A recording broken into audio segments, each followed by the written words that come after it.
창고 아가씨가 여기서 뭐 하는 거야? 그녀를 조롱하며 뺨을 건드린 그들은 정말 잘못된 여자를 건드렸다. 이제 지역 보스와 한 유력 정치인은 알게 될 것이다. 대한민국 육군 부사관이 가족을 건드렸을 때 어떤 일이 일어나는지를. 이 이야기는 김미란의 이야기다. 육군에서 헌신적인 복무를 마친 뒤 그녀는 고향으로 돌아와 노쇠한 아버지의 오래된 이발소를 함께 운영하며 조용히 살아가고 있었다. 열심히 일하고 소박하게 살며 그저 평화를 바랐다. 하지만 산에서 만난 한 만취한 깡패가 그녀의 뺨을 때리며 건방지네 아가씨 라고 비웃는 순간 미라는 그에게 평생 잊지 못할 훈육을 선사했다. 그 한 번의 정의로운 행동이 결국 그녀를 강력한 범죄 조직과 마주하게 만들었다. 그들은 미란이 세상에서 가장 소중히 여기는 단 한 사람, 아버지마저 빼앗으려 한다. 만약 당신도 국회의원 홍 의원 같은 권력자들과 깡패들이 약자를 협박하고 법 위에 군림하는 세상을 용납할 수 없다면 지금 바로 좋아요를 누르고 채널을 구독하라. 그리고 댓글에 이렇게 남겨라. 정의, 정의의 편에 선 자만이 구독할 자격이 있다. 그럼 이야기를 시작하자. 늦은 오후에는 이미 고향 산등성이 너머로 기울어 익숙한 등산로 위에 길고 날카로운 그림자를 드리우고 있었다. 김미란에게 빠른 등산은 오락이 아니었다. 그것은 의식이었고 창고의 먼지와 12시간 서 있느라 남은 무딘 통증을 씻어내는 필수 정화였다.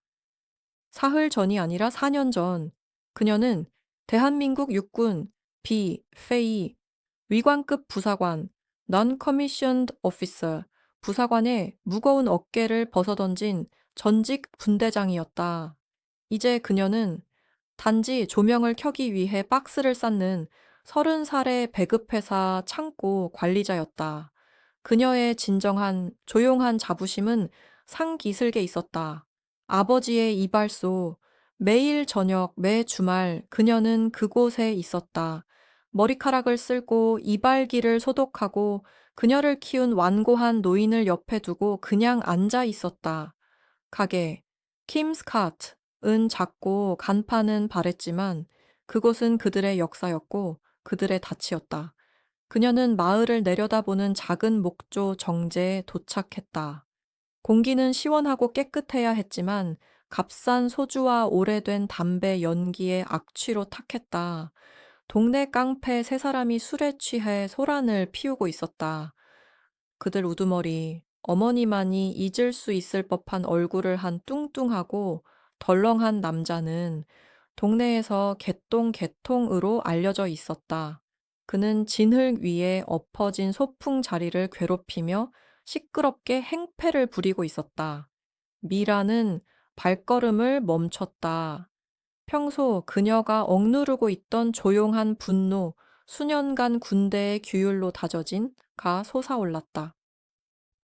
야, 미란이 말했다. 목소리는 평평했고 수년간 쓸 필요가 없었던 지휘의 낮은 울림을 담고 있었다.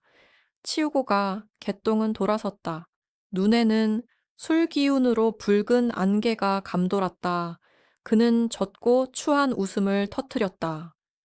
어머, 경찰 놀이 하는 애가 있네. 그가 그녀의 가슴을 세게 밀쳤다. 미라는 자세를 거의 흔들리지 않았고 그 힘을 몸의 중심으로 흡수했다. 치우고 가라. 그녀가 반복했다. 그는 조롱하듯 비웃었다.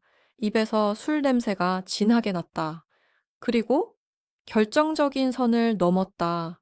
그는 손을 뻗어 두툼한 손가락으로 그녀의 뺨을 움켜쥐고 엄지로 턱 옆을 누르며 말했다. 그의 목소리는 조롱 섞인 오만한 속삭임이었다. 창고 아가씨가 여기서 뭐 하는 거야? 꺼져, 건방진 것. 그 손길은 반가쇠였다. 즉시 민간인의 평정심을 넘어섰다. 그녀의 정신은 차갑게 가라앉아 임박한 위협에 직면한 분대장의 명확하고 분석적인 집중으로 전환됐다. 개똥이 그녀의 의도를 알아차리기 전에 미란의 몸은 이미 움직였다. 왼손이 튀어나가 서투른 타격이 아닌 정확한 손목잡이를 취했다. 그녀는 당기며 동시에 회전해 그의 전진 관성을 이용했다. 빠르고 경제적인 테이크다운 호신술이 개똥을 등짝으로 내리꽂았고 그의 숨은 고약한 소리와 함께 빠져나갔다. 그가 신음을 내기도 전에 미라는 이어서 그의 손목과 팔꿈치를 잔혹한 커프 기술로 잠갔다. 단 한 번에 제어된 비틀기 뼈가 부러질 것을 약속할 정도의 압박으로 개똥은 비명을 지르며 극심한 고통에 울부짖었다. 그의 두 친구가 술 기운에서 깨어나 달려들었다.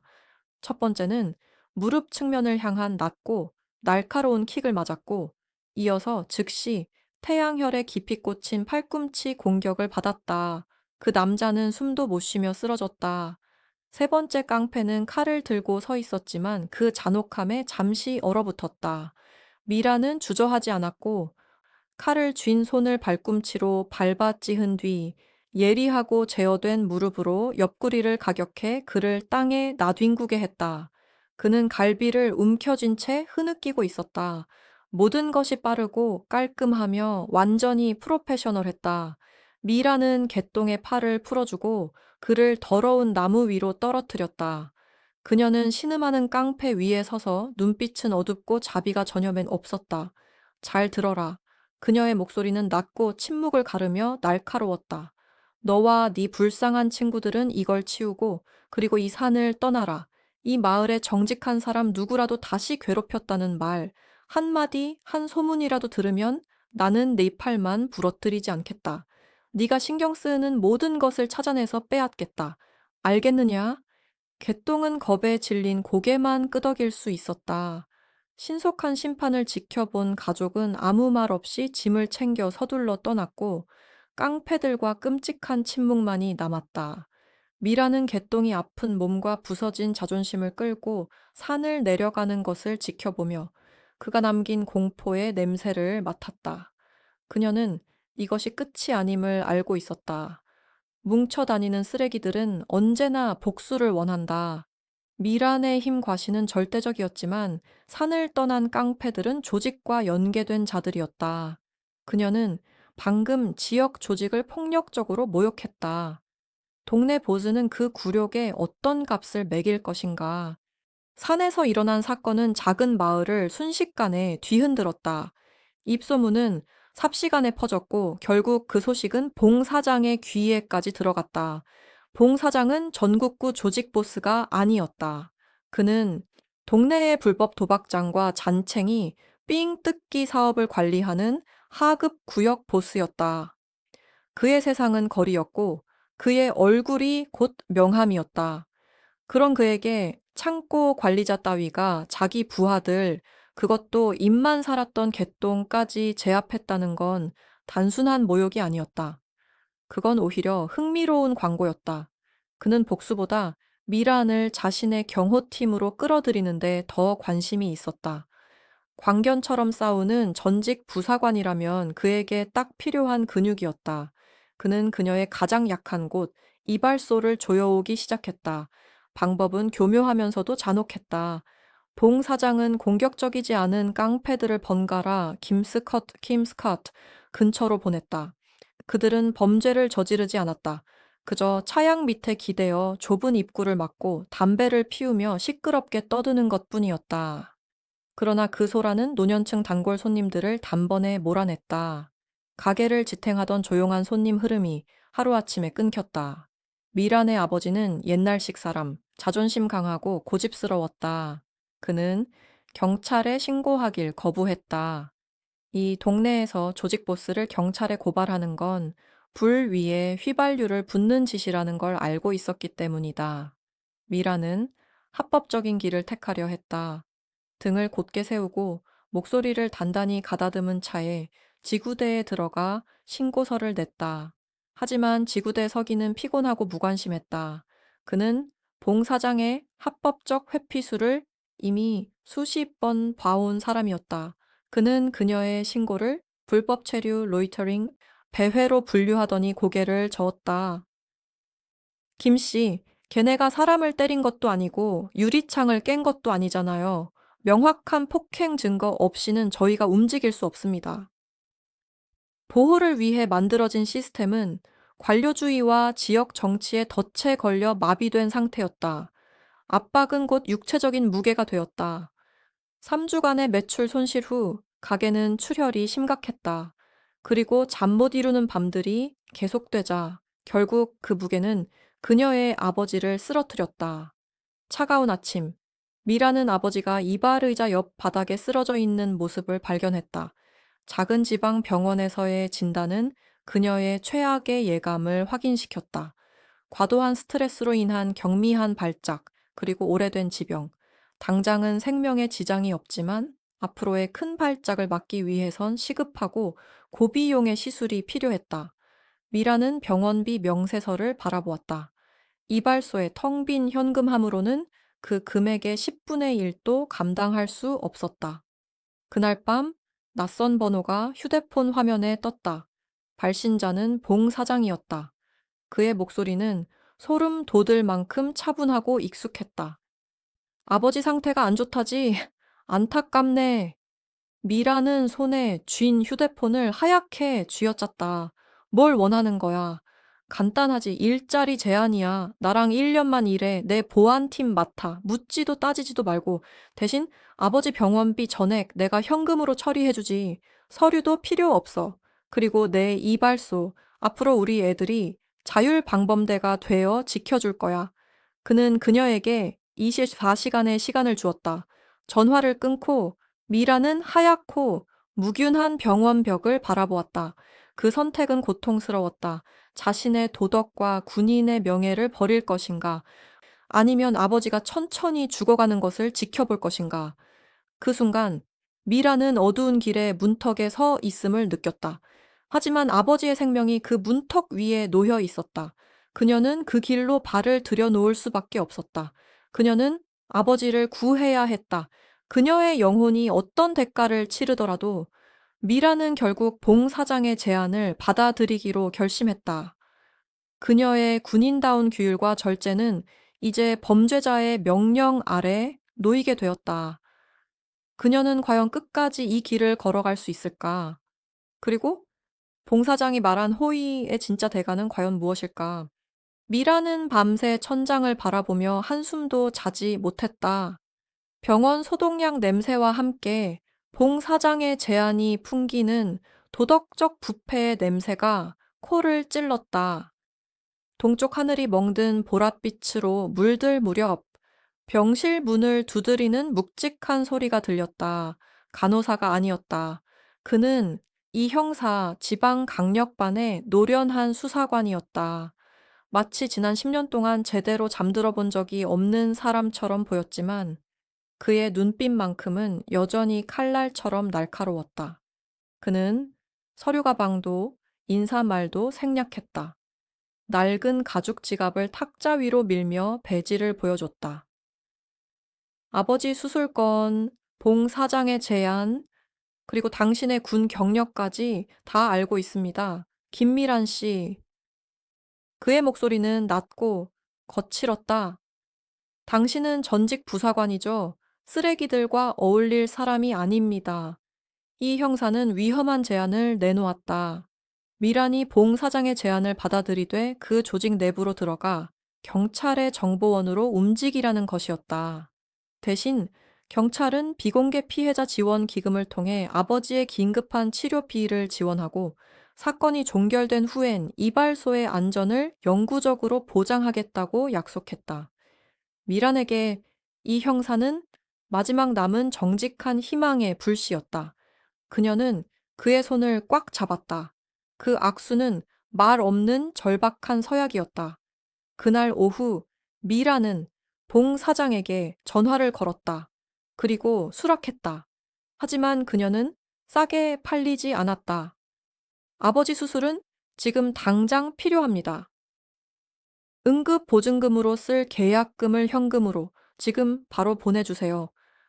그녀의 목소리는 냉정하고 단호했다. 봉 사장은 기뻐하면서도 어딘가 겁을 먹은 듯 했다.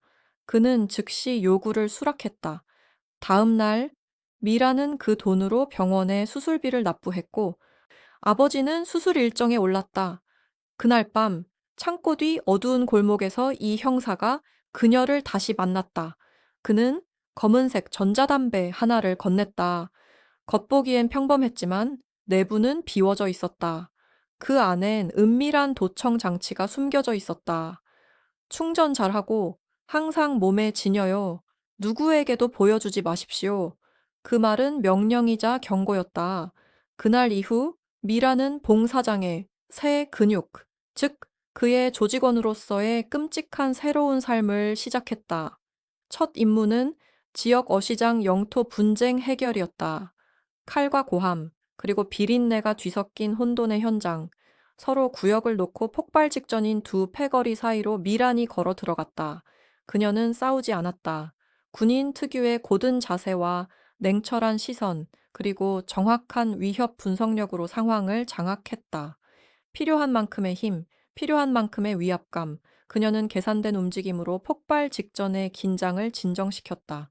피 한 방울 흘리지 않고 그녀는 봉 사장의 이름 아래 시장을 장악했다. 그리고 그 자리에서 즉시 자신의 가치를 증명했다. 그러던 어느 날 미라는 깨달았다. 봉 사장은 단지 짓는 개일 뿐이었다. 그를 진짜로 조종하는 사람은 따로 있었다. 그림자 속의 진짜 주인. 그는 바로 홍 의원 상위직 선거를 노리는 지역 정치인이었다. 홍 의원은 봉 사장의 조직을 이용해 불법 부동산 투기와 개발 자금 세탁을 벌이고 있었고 그 모든 이익은 미란의 고향, 그녀의 아버지의 이발소가 있는 바로 그 동네에서 흘러나오고 있었다. 그 순간 싸움의 의미가 바뀌었다. 이건 더 이상 아버지의 병원비 문제가 아니었다. 이건 고향 전체를 지키는 전쟁이었다. 이제 미라는 단순히 가족을 위해 싸우는 것이 아니었다. 그녀는 고향을 파괴하려는 권력자와 맞서고 있었다. 그리고 그 싸움의 판은 지금까지의 어떤 전투보다도 거대했다. 이제 미라는 알고 있다. 진짜 적은 봉 사장이 아니라 그 부패한 정치인 홍 의원이라는 것을. 그녀는 홍 의원이 조직과 연결되어 있다는 결정적 증거가 어디에 숨겨져 있는지도 알고 있었다. 그리고 그 증거를 찾는 순간 모든 전세가 바뀔 것이다. 미라는 지난 한 달을 이중 생활로 보냈다. 전자담배 안에 숨긴 은밀한 녹음 장치가 들통날까 귀를 곤두스며 잠 한숨 못 잤다. 그녀는 장기 정찰 임무를 수행하는 병사처럼 조용하고 집요한 집중력으로 움직이며 조직의 어두운 핵심에서 정보를 차곡차곡 끌어냈다. 마침내 그녀의 노력은 퍼즐의 결정적 조각을 안겨주었다. 홍 의원의 장부였다. 장부는 대기업 본사 같은 곳이 아니라 그녀가 예전부터 일하던 배급 창고의 금고에 숨겨져 있다는 사실을 알아냈다. 그녀가 누구보다 잘 아는 곳이었다. 이건 단순한 절도가 아니었다. 개인적인 문제가 되었다. 이곳은 그녀의 구역이었다. 그녀는 즉시 그 위치를 이 형사에게 전했다. 습격은 새벽 2시로 예정되었다. 멀리서 지켜보던 미라는 파란 불빛의 섬광과 고함 소리를 보았다. 속도와 기습을 위해 설계된 경찰 작전은 부분적 성공을 거두었다. 그들은 장부 토지 사기와 자금 세탁을 입증하는 결정적 증거를 확보했고 현장을 지키던 봉 사장의 많은 부하들을 체포했다. 하지만 그물이 조여들자 미련하고 편집증이 섞인 봉 사장은 컨테이너 미로 속으로 미끄러져 달아나는데 성공했다. 해가 뜨기 전에 미란의 신부는 탈로 났다. 한적한 골목에서 분노에 사로잡혀 땀을 흘리는 봉 사장과 마주쳤다. 그의 눈은 광기 어린 분노뿐 아니라 막 빼앗긴 생계에 대한 극심한 공포로 이글거렸다. 2년, 네가 쥐었구나. 그가 침을 뱉으며 달려들었다. 하지만 싸움이 시작되기 전에 검은 세단 하나가 소리 없이 다가왔다. 홍 의원이 내렸고 차분하면서도 불길한 기운을 풍기며 진짜 권력을 드러냈다. 그는 봉 사장의 횡설수설을 무시하고 시선을 오직 미란에게만 고정했다. 적을 위해 싸우는 군인 홍은 말했다. 그의 목소리는 위험할 정도로 매끈했다. 한심하군. 그는 짓밟는 일격을 가했다. 그의 부하들이 미란의 움직임을 추적해 이미 그녀의 아버지를 찾아냈다고 밝혔다. 경찰의 보호를 받을 시간은 충분치 않았다. 그를 작은 요양소로 보냈다네. 홍은 미소 지으며 말했다. 그는 도시 외곽의 허물어진 버려진 건물을 지목했다. 세상에 잊힌 곳. 홍은 그녀에게 혼자 무장 없이 그곳으로 가서 이발색의 작별 인사를 하라고 명령했다. 미란의 피는 얼음처럼 식었다. 그녀는 아버지의 번호폰으로 전화를 걸었고 목소리는 약간 떨렸을 뿐이었다. 혼란스러워하면서도 용감한 척하려는 아버지가 전화를 받았다. 그녀는 위험을 알리지 않고 짧게 통화를 끝내며 눈물 섞인 작별을 고했다. 곧 돌아올게, 아버지, 약속해. 그녀는 즉시 이 형사의 다급한 전화와 전면적인 습격 시도들을 거부했다. 경찰복 한 벌이라도 들여보내면 그들은 그를 죽일 거예요. 그녀는 무전 시계에 속삭였다. 이제 그녀는 혼자였다. 그녀는 마지막으로 어두운 고요한 창고로 돌아갔다. 계획은 오로지 자신만의 힘으로 실행하는 것이었다. 수년간 다져온 군인의 규율을 끌어모아 그녀는 하역장 주변을 뒤져 손과 팔을 단단히 감쌀 만한 재료와 전기 테이프를 모아 즉석에서 거칠고 무거운 손감싸개와 보호대를 만들었다. 법적 목적의 임무는 실패했지만 개인적인 목적은 남아 있었다. 그녀는 건설 현장으로 향할 것이고 자신만의 교훈을 가져갈 것이다. 미라는 이제 완전히 혼자였고 조잡하게 만든 즉석 무기들만을 들고 외진 건설 현장으로 차를 몰았다. 그녀는 이 여행이 돌아오는 길이 아님을 알고 있었고 정치인은 매복을 준비해 그녀를 기다리고 있었다. 과연 그녀의 절박하고 자체 제작한 갑옷이 홍 의원과 봉 사장의 결합된 권력에 맞설 만큼 충분할 것인가? 미라는 자작한 갑옷, 단단한 재질로 감싼 팔뚝을 재킷 아래 숨긴 채 버려진 공사장에 발을 들였다. 금속 녹과 먼지가 뒤섞인 냄새가 차가운 공기 속에 번졌다. 오늘 이곳은 최후의 결판을 위한 완벽한 무대였다. 홍 의원이 기다리고 있었다. 그 옆에는 봉 사장과 거대한 경호원 셋이 버티고 있었다. 홍의 입가엔 인간의 온기가 없는 냉소가 걸려 있었다. 그는 고개를 돌려 미란의 아버지를 가리켰다. 녹슨 철기둥에 묶인 채 입이 막혀 힘없이 몸부림치는 모습이었다. 봐라, 그 잘난 군인. 홍의 목소리가 텅 빈 공간을 울렸다. 애국 시민이, 군 복문이 다 무가치하지 않나? 결국 평범한 이발사 하나 살리겠다고 내 덫에 걸려들었군. 이제 처리해라. 그의 명령과 동시에 3명의 남자가 달려들었다. 훈련된 움직임이었다. 그러나 미라는 미동조차 하지 않았다. 그녀는 거칠고 불균형한 지형을 이용했다. 첫 번째 공격자의 휘두름을 피하며 팔뚝에 감긴 단단한 보호구로 관자놀이를 정확히 후려쳤다. 남자가 비틀거렸다. 그녀는 곧바로 낮게 회전하며 파이프 더미를 이용해 그의 발을 걸어 쓰러뜨렸다. 나머지 2명이 콘크리트 벽면 쪽으로 그녀를 몰았다. 그때 미란의 몸이 기억했다. 수년간 부사관으로 다져온 군인의 감각. 그녀는 힘으로 맞서지 않았다. 해부학으로 싸웠다. 기둥을 지렛대 삼아 몸을 비틀며 한 명의 허벅지 신경을 정확히 가격했다. 남자가 비명을 지르자 그녀는 그를 방패 삼아 다른 한 명의 팔을 비틀어 꺾었다. 남자의 고통 섞인 절규가 메아리 쳤고 미라는 숨을 고르며 그를 놓았다. 이 정도면 다시 일어나지 못한다. 이제 남은 건 봉 사장과 홍 의원뿐이었다. 봉 사장은 절박했다. 그는 사냥용 칼을 꺼내 들며 달려들었다. 미란의 시야가 좁아지고 숨소리가 멎었다. 칼끝이 스치듯 지나갔지만 그녀는 반 박자 먼저 비켜섰다. 봉 사장의 균형이 무너지는 순간 미란의 무릎이 번개처럼 그의 옆구리를 강타했다. 숨이 터져 나오듯 빠져나가며 봉 사장은 진흙바닥에 그대로 쓰러졌다. 남은 건 홍 의원 하나.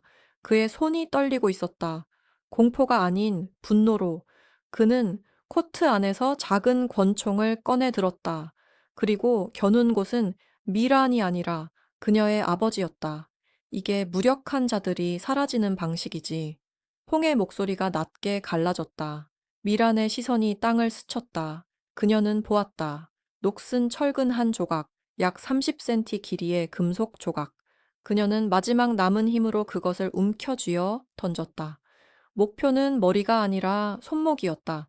철근이 날아가며 퍽 하는 소리와 함께 홍의 손목을 강타했다. 총이 바닥을 굴러 멀리 튕겨 나갔다. 미라는 기다리지 않았다. 두 걸음 만에 거리를 좁혔다. 전신의 무게와 훈련된 기술을 이용해 홍을 땅에 눌러 깔았다. 그녀의 손이 그의 목을 감았다. 죽이기 위해서가 아니라 숨이 막히게 할 만큼만 조였다. 홍의 몸이 버둥거리다 점점 느려지고 마침내 완전히 늘어졌다. 순간 세상이 깨졌다. 경찰의 사이렌이 울리고 무거운 군화 발소리가 현장을 뒤덮었다. 이 형사의 수사팀이었다. 그들은 홍 의원의 통신을 추적하다가 총성이 없어진 순간 작전을 개시한 것이다. 경찰들이 달려와 미란을 떼어냈다. 그녀는 곧장 아버지에게 달려가 묶인 밧줄을 풀었다. 그제야 군인의 표정이 무너지고 눈물이 흘렀다. 이 형사는 홍과 봉기 수갑에 묶여 끌려가는 모습을 지켜보았다. 거대한 범죄 조직의 뿌리가 마침내 잘려나갔다. 수주 후 모든 것이 끝났다. 미라는 경찰의 영웅 표창을 거절했고 이 형사의 제안, 지역 수사팀의 정식 채용도 거절했다. 그녀가 싸운 이유는 명예가 아니라 평범한 삶이었다. 이제 그 삶을 되찾을 시간이었다. 마지막 장면. 햇살이 유리창을 뚫고 김 이발관 안으로 부드럽게 새우며든다. 피해자 지원금 덕분에 병원비는 모두 갚았고 아버지는 건강을 되찾았다. 그는 단골 손님들과 웃으며 이야기하고 있었다. 미라는 앞치마를 두르고 따뜻한 국밥을 함께 나누며 창밖을 바라본다. 그녀가 지켜낸 조용한 마을, 평범한 하루가 다시 찾아왔다. 그것이 그녀가 피로써 되찾은 진짜 정의의 모습이었다.